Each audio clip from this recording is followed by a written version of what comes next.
یہ عام طور پر میں ان کے ساتھ میری بہت ملاقاتیں ہیں، لیکن ہم سبق پڑھ رہے تھے کہ دوران میں ہی آ گئے، اور درمیان میں آن کر جو ہے انہوں نے یہی مسئلہ جو ہے یہ حافظ عبداللہ صاحب روپڑی سے پوچھنا شروع کر دیا سبات حروف کا، تو کہ اس سے کیا مراد ہے۔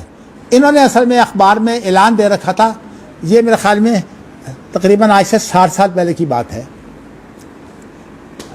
جب یہ واقعہ ہوا ہے، تو عام طور پر ان کا مزاج یہ تھا، کہتے تھے کہ جس طرح یہ دنیا کے اندر عہدیدار جو ہوتے ہیں نا وہ آپس میں کہ میں بڑا عہدے پر ہوں اور یہ کم عہدے پر ہے، تو وہ کہا کرتے تھے مولوی بھی سب برابر نہیں ہوتے، تو اپنے آپ کو وہ بہت ہی ایک میں لفظ فن خواں بولتا ہوں، فن خواں مولوی کہتے تھے، اس لیے انہوں نے اپنے ساتھ علامہ کا لفظ بھی استعمال کرتے تھے اور اپنے ادارے کا نام رکھا بحر العلوم سعودیہ، بحر العلوم، اور میں نے ان کے درسوں میں شرکت بھی کی ہے جب وہ پڑھاتے تھے۔ میں کراچی میں عام طور پر جب جاتے تو ان کا کاروبار بھی تھا، ویسے کاروباری تھے، تیل کا کام کرتے تھے، تو یہ ہے کہ انہوں نے زبیدی ہیں جی یوسف زبیدی، نہیں یہ اور ہیں، اچھا یہ علامہ یوسف کلکتوی ہیں، ان کا ایک بڑا مشہور واقعہ ہے، ان کو جن اٹھا کے لے گئے تھے، تو خیر ان کے واقعات، لیکن یہ کہ ان کا انداز ایسا تھا کہ ان دنوں 500 روپیہ بڑی چیز ہوتی تھی، آج سے 60 سال پہلے کی بات ہے۔ انہوں نے اعلان کیا ہوا تھا یہ سبات حروف کی جو تفسیر مجھے تشریح صحیح بتائے گا اس کو میں 500 روپیہ انعام دوں گا۔ اچھا بڑے لوگوں نے کوشش کی، بات لمبی ہو جائے گی، لیکن یہ حافظ عبداللہ صاحب کی موجودگی میں بھی حافظ صاحب نے خیر کچھ باتیں کی، لیکن چونکہ ظاہر ہے کہ اس درس میں تمام باتیں واضح نہیں ہو سکتی تھیں، تو لیکن میں نے آپ کو بتایا کہ یہ واقعہ جو ہے یہ ہمارے درس کے دوران میں جو ہے یہ واقعہ ہوا تھا، تو اتنی اہم چیز ہے۔ باقی چیزیں تو خیر بہت سی ہیں، لیکن میں اب اس اعتبار سے خیال تو یہی تھا میں نے کہ میں آپ کو اور بھی بہت سے باتیں بتاؤں گا، لیکن میں سوالات پیدا کر دیتا ہوں، ان سوالات کا جواب جو ہے وہ آپ سوچ کے آئیے گا انشاءاللہ۔ یہ اگلے جو ہے وہ درس میں انشاءاللہ کوشش کروں گا موقع بموقع ان کو واضح کروں۔ بہت بڑے سوالات میں سے ایک سوال یہ ہے کہ سب سے پہلے جس نے قرآن مجید کے مختلف لہجوں کو اکٹھا کرنے کی کوشش کی ہے اس کا نام ہے ابن مجاہد، اور ابن مجاہد کی وفات جو ہے یہ 324 کی ہے، اور ان کی پیدائش جو ہے وہ 245 کی ہے، یعنی آپ یوں سمجھیے کہ امام بخاری کی وفات کے وقت یہ 11 سال کے تھے، لیکن ان کی وفات جو ہے وہ ظاہر ہے امام بخاری کی وفات 256 کی ہے۔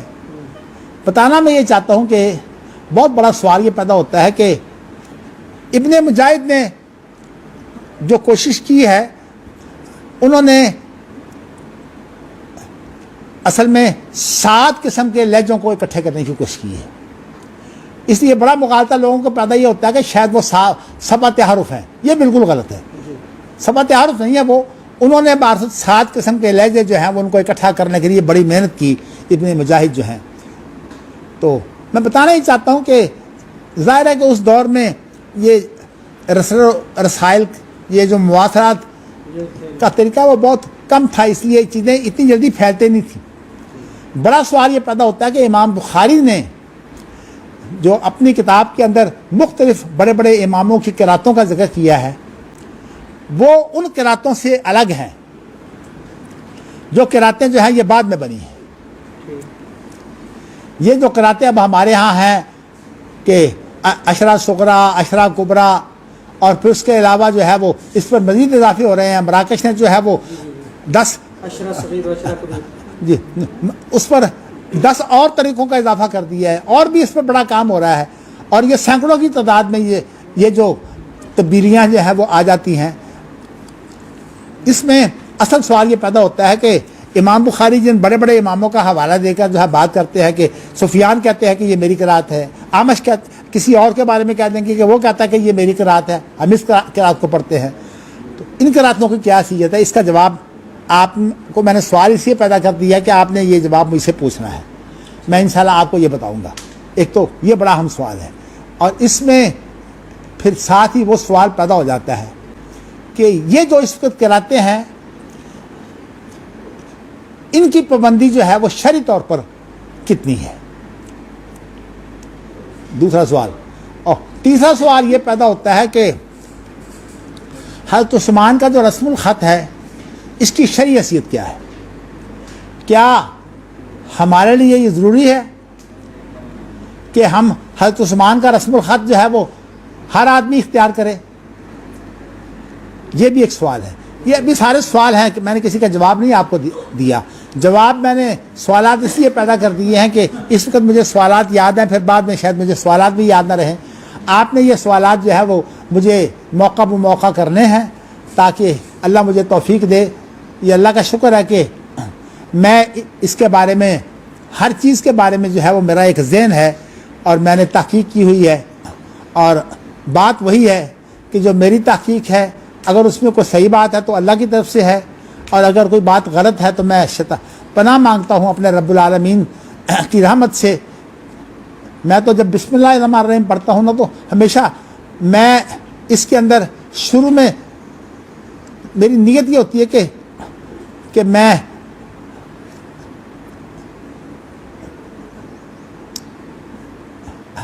اللہ سے جو ہے وہ توفیق مانگتا ہوں. بسم اللہ الرحمن الرحیم، اے اللہ مجھے توفیق دے. بلکہ اس وقت کچھ اور بات بھی ہے، میں چھوڑ دیتا ہوں، بات لمبی ہو جائے گی، پھر کس وقت بتاؤں گا. تو کہنے کا مقصد یہ ہے کہ میری جو اپنی تحقیق ہے میں انشاءاللہ تعالیٰ بیان کر دوں گا. یہ سارے سوالات جو ہیں یہ میرے سامنے ہیں.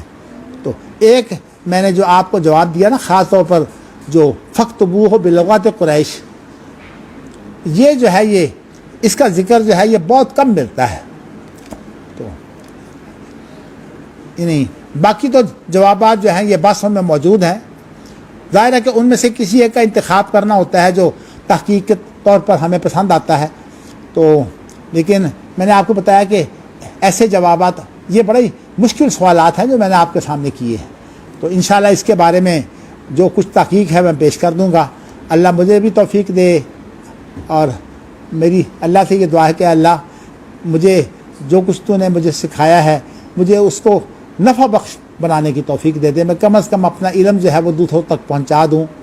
باقی مجھے توفیق دے کہ میں تجھ سے یہ توفیق مانگتا ہوں کہ تو میرا رہنما بن جا. اور ہاں، میں ہمیشہ بسم اللہ الرحمن الرحیم سے پہلے استغیثوں کا جو کلمہ ہے نا وہ ذہن میں رکھتا ہوں کہ اللہ میری فریاد یہ ہے، اس لیے کہ رحمان اور رحیم کا مفہوم تو واضح ہے. میری فریاد یہ ہے کہ تو رحمان بھی ہے اور رحیم بھی ہے. میں تو اسے فریاد کرتا ہوں. میں نے ہمیشہ یہ مفہوم جو ہے وہ اپنے ذہن میں رکھا ہوتا ہے. میں سمجھتا ہوں کہ یہ کلمہ بہت ہی اس لیے اچھا ہے کہ اللہ سے فریاد ہی کی جا سکتی ہے. چلیے جی، وآخر دعوانا الحمدللہ رب العالمین. شکریہ جی. اللہ